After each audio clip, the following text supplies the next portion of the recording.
Assalamualaikum warahmatullahi wabarakatuh. Perkenalkan, nama saya Nina Haryani, NIM D00200029 dari kelas C. Di sini saya akan mempresentasikan hasil rangkuman saya mengenai K3.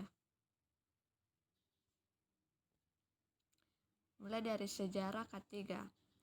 K3 dari masa purbakala abad 17 sebelum Masehi, Raja Hammurabi mengatur peraturan kecelakaan pada pekerjaan bangunan. 5 abad kemudian, pada zaman Mosai, kemudian meluas ke Yunani, Romawi, dan lain-lain. Pada masa revolusi, revolusi industri pada abad 18, yaitu pada tahun 1750 sampai 1850. Gerakan sosial menghasilkan undang-undang perawatan, kesehatan, dan moral pekerjaan pabrik pada tahun 1802.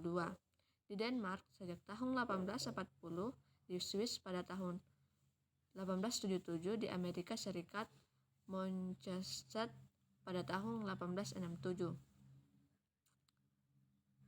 Pengertian K3. Keselamatan kerja adalah sebuah kondisi di mana para karyawan terlindungi dari cedera-cedera yang disebabkan oleh berbagai kecelakaan yang berhubungan dengan pekerjaan. Kesehatan kerja adalah sebuah kondisi di mana para karyawan terbebas dari berbagai penyakit fisik dan emosional yang disebabkan oleh pekerjaan. Salah satu upaya dalam menanggulangi kecelakaan dan penyakit akibat kerja di tempat kerja adalah dengan menerapkan peraturan perundangan, antara lain melalui yang pertama, adanya ketentuan syarat K3 yang mengikuti perkembangan ilmu pengetahuan, teknik, dan teknologi. Yang kedua itu penerapan semua ketentuan dan persyaratan K3 sesuai dengan peraturan perundangan yang berlaku sejak tahap rekayasa. Yang ketiga yaitu pengawasan dan pemantauan pelaksanaan K3 melalui pemeriksaan langsung tempat kerja. Dasar hukum K3. Yang pertama yaitu Undang-Undang tahun 1945. Yang kedua yaitu Undang-Undang nomor 14 tahun 1969 tentang ketentuan pokok mengenai tenaga kerja. Yang ketiga yaitu Undang-Undang nomor 1 tahun 1970 tentang keselamatan kerja. Yang keempat yaitu Undang-Undang nomor 23 1992 tentang kesehatan. Yang kelima yaitu Undang-Undang nomor 3 tahun 1992 tentang jaminan sosial tenaga kerja. Yang keenam yaitu Undang-Undang nomor 18 tahun 1999 tentang jasa konstruksi.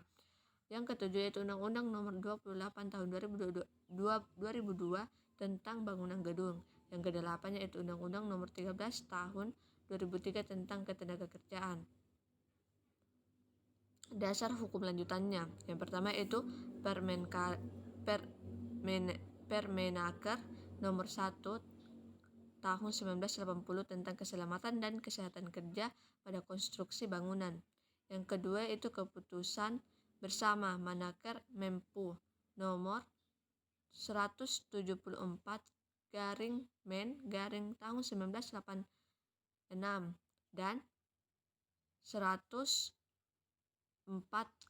KPTS tahun 1986 tentang keselamatan dan kesehatan kerja pada kegiatan konstruksi. Nomor 3 yaitu PP nomor 50 tahun 2012 tentang penerapan sistem manajemen keselamatan dan kesehatan kerja atau SMK 3. Yang keempat yaitu Permen PU nomor 5 tahun 2014 tentang pedoman sistem manajemen K3 konstruksi bidang pekerjaan umum.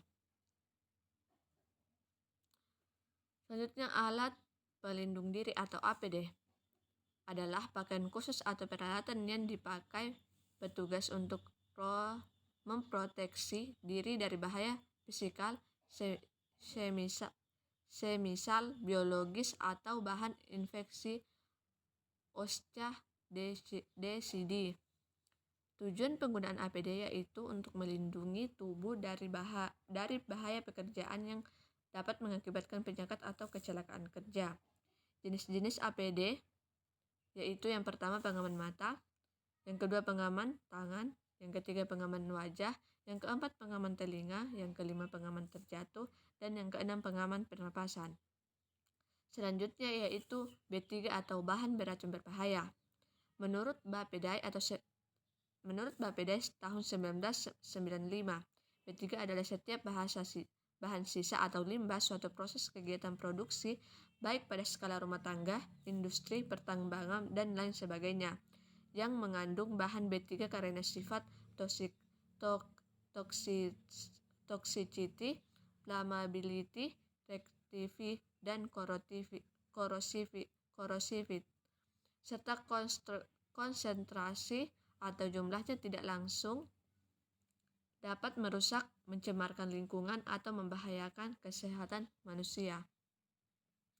Kategori limbah B3 berdasarkan sumbernya. Yang pertama itu limbah B3 dari sumber spesifik, merupakan sisa proses suatu industri atau kegiatan tertentu.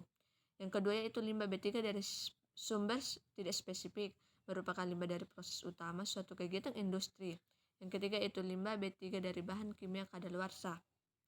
Selanjutnya itu kategori limbah B3 berdasarkan karakteristiknya. Yang pertama yaitu ada bahan mudah meledak, yang kedua berbahaya atau harmful. Selanjutnya itu materi kebakaran. Yang pertama materi kebakaran. Pengertian kebakaran. Kebakaran adalah api yang tidak terkendali. Kebakaran terjadi karena 3 unsur yang bertemu, yaitu bahan bakar, contohnya BBM, udara, contohnya O2, titik nyala, contohnya suhu derajat Celcius. Kebakaran hanya terjadi jika 3 unsur tersebut bertemu. Yang pertama bahan bakar padat. Bahan bakar padat adalah bahan yang mudah terbakar dalam bentuk padat. Cara penanganan kebakarannya pada bahan bakar padat lebih mudah daripada bahan bakar cair dan gas. Yang kedua yaitu bahan bakar cair. Bahan bakar cair ini merupakan bahan yang akan cukup sulit untuk ditangani, apalagi yang bersifat korosif, mudah meledak, dan mempunyai berat jenis yang lebih kecil dari air. Yang ketiga yaitu bahan bakar gas. Adalah bahan yang sangat berbahaya karena bahan ini mudah meledak jika terjadi peningkatan suhu, peningkatan tekanan, dan pembenturan. Pemadaman kebakaran, yang pertama itu pemadaman api tahap dini, yang kedua itu mencegah api tumbuh, dan yang ketiga itu mengontrol asap. Selanjutnya yaitu materi ergonomi. Ergonomi kerja. Pengertian ergonomi. Ergonomi yang artinya ergos kerja dan nomos hukum. Menurut website dan Kocurek tahun 1997 adalah kajian yang integral antara pekerjaan, alat, tempat, dan lingkungan kerja, yaitu lingkungan di mana pekerja dapat melakukan pekerjaan dengan aman dan nyaman.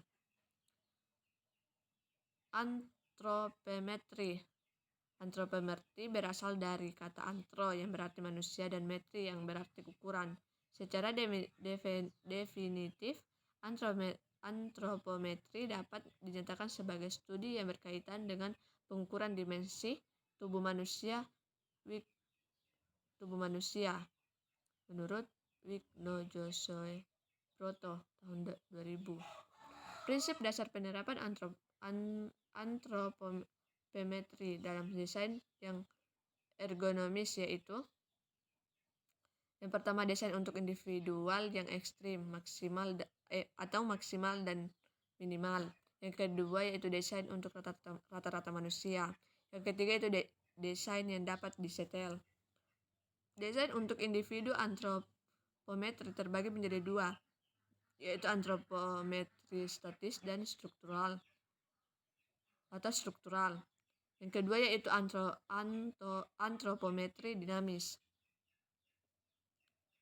Prinsip dan penerapan ergonomi. Yang pertama bentuk dan ukuran alat serta fasilitas agar disesuaikan dengan bentuk dan ukuran tubuh tenaga kerja.